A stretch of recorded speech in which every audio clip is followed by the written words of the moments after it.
Olá, eu sou o Rogério, aluno da Universidade de Brasília, e esse vídeo faz parte da avaliação da disciplina Direito Digital do professor Frank Ned Santa Cruz. O assunto hoje é compliance. Compliance é um termo oriundo do verbo em inglês to comply, que significa cumprir, satisfazer ou agir em sintonia com as regras. Na prática, significa estar em conformidade com as leis, regulamentos internos e externos e princípios corporativos que garantem transparência na condução dos negócios. Em termos práticos, o compliance se materializa na capacidade de estar e de demonstrar conformidade com leis, políticas, normativos, padrões, procedimentos e obrigações contratuais, que, uma vez definidos e implantados, orientam o comportamento das instituições nos mercados em que atuam, bem como as atitudes de seus empregados. O compliance tem a função de monitorar e de assegurar que todos os envolvidos como empresa estejam de acordo com as boas práticas de conduta da mesma. E essas práticas devem ser orientadas pelo Código de Conduta e pelas políticas da companhia, cujas ações estão especialmente voltadas para o combate à corrupção. Uma rápida pesquisa na internet nos disponibiliza uma vasta gama de referências disponíveis para uma primeira aproximação com o assunto, principalmente no YouTube. Por meio do link que aparece na tela, vocês poderão assistir ao evento Compliance no Brasil e no Mundo, entre regulação e realidade, realizado pelo Núcleo de Direito, Economia e Governança da Escola de Direito da Fundação Getúlio Vargas, de São Paulo, em conjunto com o Instituto Compliance Brasil, que aconteceu no último dia 9 de dezembro de 2015. No evento, além da participação de especialistas brasileiros no assunto, a primeira apresentação foi realizada pelo professor Geoffrey Parsons Miller, da New York University School of Law, autor do livro The Law of Governance, Risk Management and Compliance. Um pequeno histórico do compliance. As atividades de compliance começaram nos Estados Unidos e podem ser datadas a partir da virada do século XX, quando as agências reguladoras norte-americanas começaram a surgir. Em 1906, com a promulgação do Food and Drug Act e a criação do FDA, que é o Food and Drug Administration, agência federal do Departamento de Saúde e Serviços Humanos dos Estados Unidos, o governo norte-americano criou um modelo de fiscalização centralizado, como forma de regular determinadas atividades relacionadas à saúde alimentar e ao comércio de medicamentos.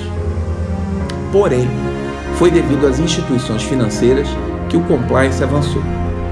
Em 1913, foi criado o Federal Reserve System, que é o Banco Central dos Estados Unidos, o qual teve como objetivo a criação de um sistema financeiro mais estável, seguro e adequado às leis. Na década de 70, ocorreu nos Estados Unidos o famoso caso Watergate, escândalo de corrupção política que envolveu a campanha do presidente Richard Nixon à reeleição e que acabou levando sua renúncia ao cargo durante um processo de impeachment. Uma pequena semelhança com um caso bem conhecido aqui no Brasil, não é mesmo? Em 19 de dezembro de 1977, foi editada a Foreign Corrupt Practice Act, conhecida como FCPA, a Lei Anticorrupção norte-americana, que também é voltada para o exterior e que já sofreu duas emendas, em 1988 e 1998. Essa lei não tem jurisdição somente sobre empresas e cidadãos dos Estados Unidos, mas também se estende sobre companhias estrangeiras com ações negociadas nos Estados Unidos ou com negócios em território americano. A lei foi uma reação ao chamado caso Lockheed, a fabricante de aviões civis e militares Lockheed Martin, que pagou subornos de 300 milhões de dólares nas décadas de 1960 e 1970, culminando com propinas na Europa para o ministro da Defesa da Alemanha, Franz Josef Strauss, e para o príncipe Bernard, marido da rainha da Holanda. A lei FCPA abrange todas as subsidiárias das firmas americanas no exterior e exige grandes relatórios trimestrais dos executivos de cada subsidiária, com imenso custo e esforço. A Lei Anticorrupção Transnacional norte-americana obriga as empresas a manter livros e registros que reflitam precisamente as suas transações e a estabelecer um sistema adequado de controles internos. Na década seguinte, após um escândalo envolvendo a indústria de defesa, 32 empresas do setor criaram voluntariamente a Iniciativa da Indústria de Defesa, a DII, que estabeleceu um conjunto de princípios para práticas empresariais éticas e de boa conduta. Em 1991, a Comissão de Penas dos Estados Unidos publicou o documento Diretrizes Federais para a Condenação de Organizações, articulando os elementos específicos de um programa de compliance e prática eficiente. Segundo esse documento, as empresas que apresentassem tais programas teriam penas mais brandas. A partir daí, os Estados Unidos pressionaram outros países a editarem leis anticorrupção semelhantes, sendo uma das mais contundentes a do Reino Unido, com a edição da Lei do Suborno, o chamado UK Bribery Act, e a França editou seu Código Penal, tornando mais duro as práticas de corrupção. Queria falar um pouquinho agora do compliance aqui no Brasil, seu histórico. Nas décadas de 1980 e 1990, ocorreram diversas falências de empresas devido a diversos atos irregulares que eram rotineiros nessas empresas.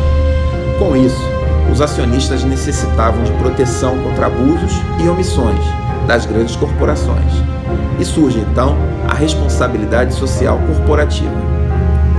No Brasil, a governança corporativa se dava somente como um meio autorregulatório, já que não existiam imposições para a adoção de programas de gerenciamento de risco. Em 1998, ocorreu a publicação da Resolução número 2554 do Banco Central do Brasil, e daí surgiu a Lei número 9.613 de 1998, que foi a chamada Lei de Combate aos Crimes de Lavagem de Dinheiro. A consequência dessa lei foi a obrigação dos bancos a criarem estruturas e mecanismos de controle interno e de risco, o aumento da possibilidade de punição na esfera penal e administrativa e a criação do Conselho de Controle de Atividades Financeiras, o COAF, que passou a disciplinar, regular, controlar e identificar as irregularidades. Com o tempo, outras empresas, além do segmento financeiro, foram incorporando a cultura do compliance e da gestão de riscos em suas estruturas.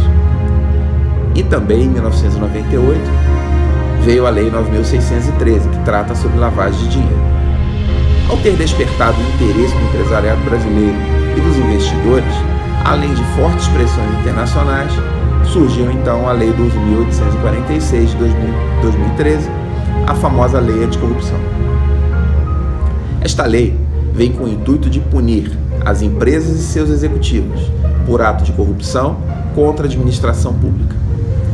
Esta nova lei também prevê benefícios e sanções menores se as empresas estiverem seguindo programas de conformidade e de compliance.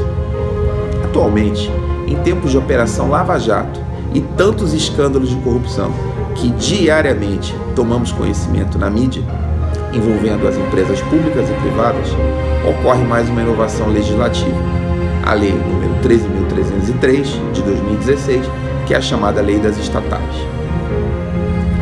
Falando um pouquinho da Lei Anticorrupção, o compliance tem a função de monitorar e assegurar que todos os envolvidos com uma empresa estejam de acordo com as boas práticas de conduta da mesma. Essas práticas devem ser orientadas pelo Código de Conduta e pelas políticas da companhia, cujas ações estão especialmente voltadas para o combate à corrupção.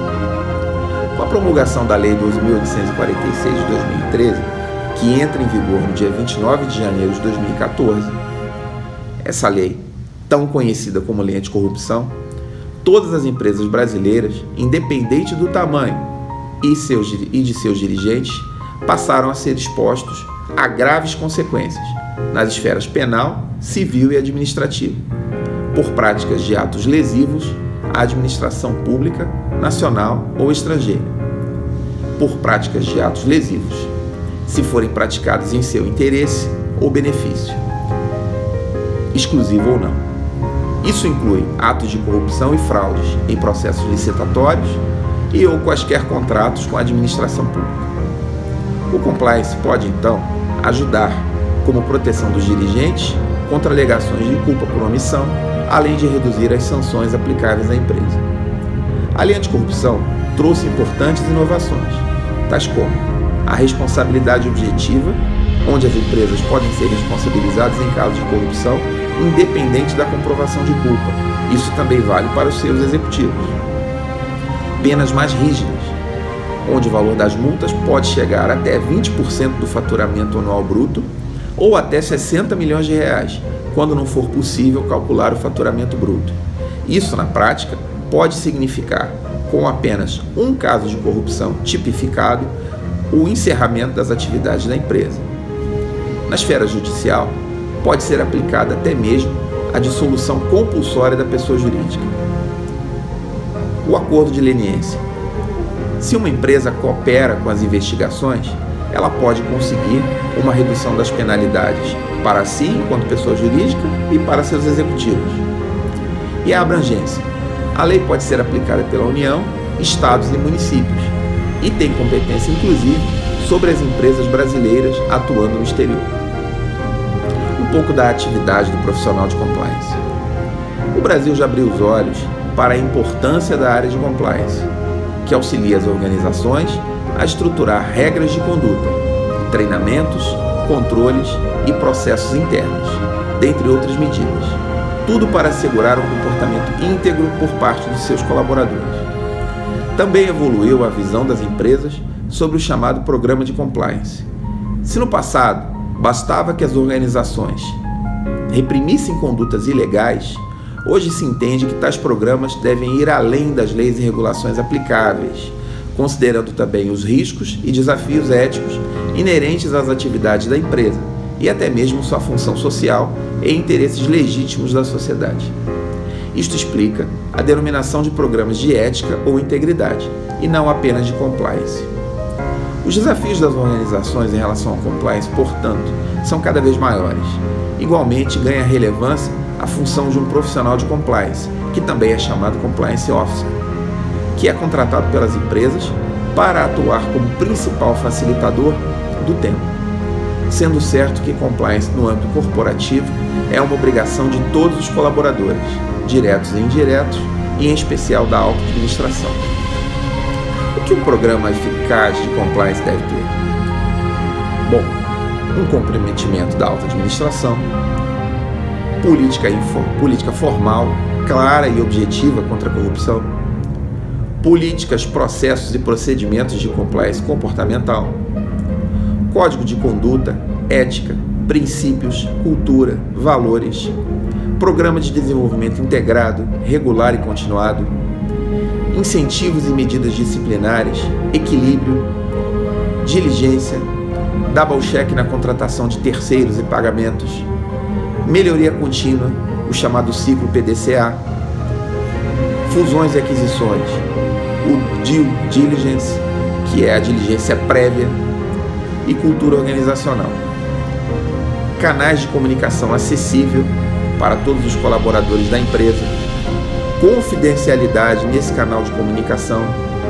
Evidentemente, ninguém vai se sentir tranquilo de fazer uma denúncia de uma prática lesiva dentro da empresa se não tiver plena certeza que esse canal é um canal confidencial. Proatividade, eficiência, eficácia, consistência, efetividade e confidencialidade das denúncias e das investigações, a figura do Compliance Officer, uma equipe de compliance e um comitê de compliance multidisciplinar, e finalmente autonomia, ética e integridade do Compliance Officer, equipe e comitê. Bem, desviando por um momento o foco dos programas de compliance e analisando os profissionais que atuam essencialmente para garantir sua efetividade, eu proponho o seguinte questionamento. Afinal, os bons profissionais de compliance nascem ou são formados?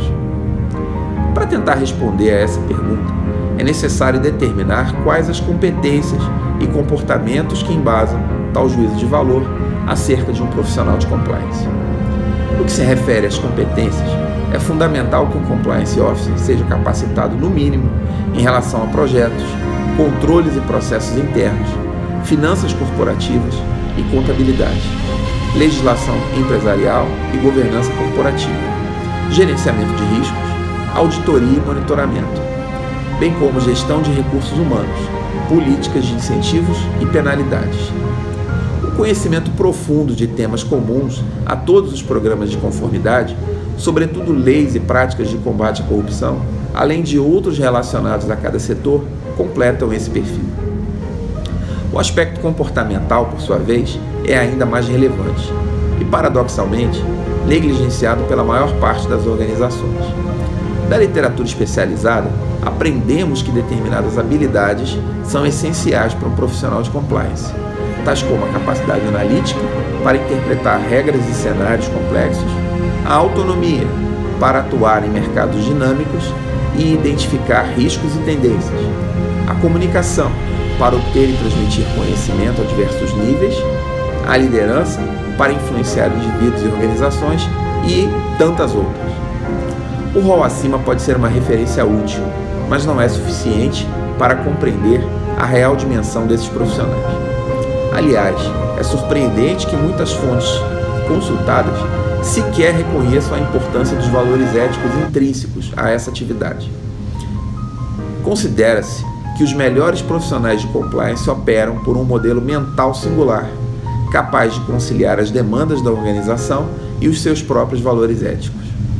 São dois, portanto, os alicerces desse modelo: a visão de negócios, que têm em comum e permitem atuar empaticamente junto aos demais executivos, bem como um conjunto de crenças e princípios éticos tão intrinsecamente arraigado que pouco cede a influências externas. Desejo concluir, assim, que o profissional de compliance não apenas nasce, mas pode vir a ser desenvolvido, tanto em competências quanto em fatores comportamentais. Por outro lado, as organizações também devem levar em consideração o aspecto vocacional, selecionando, retendo e potencializando agentes verdadeiramente éticos, espontaneamente orientados a imbuir o compliance na cultura corporativa. Finalizando, compliance, além de obrigação, deve fazer parte da cultura empresarial. Tornou-se uma realidade necessária nas instituições, pois fortalece as relações com os fornecedores, afeta positivamente o clima organizacional e reforça códigos de ética e conduta. Nessa direção, tornar-se um profissional competente de compliance é nos dias de hoje uma excelente oportunidade para todos aqueles que queiram se dedicar a essa atividade essencial no mundo dos negócios e para o futuro das empresas que queiram sobreviver em um mercado cada vez mais competitivo. Gostaria de encerrar agradecendo aqui a todos pela paciência e companhia, homenagear o professor Frank Né de Santa Cruz pela qualidade e competência ao longo desse semestre e desejar a todos muito boa sorte nesse final de curso. Muito obrigado e até uma próxima oportunidade.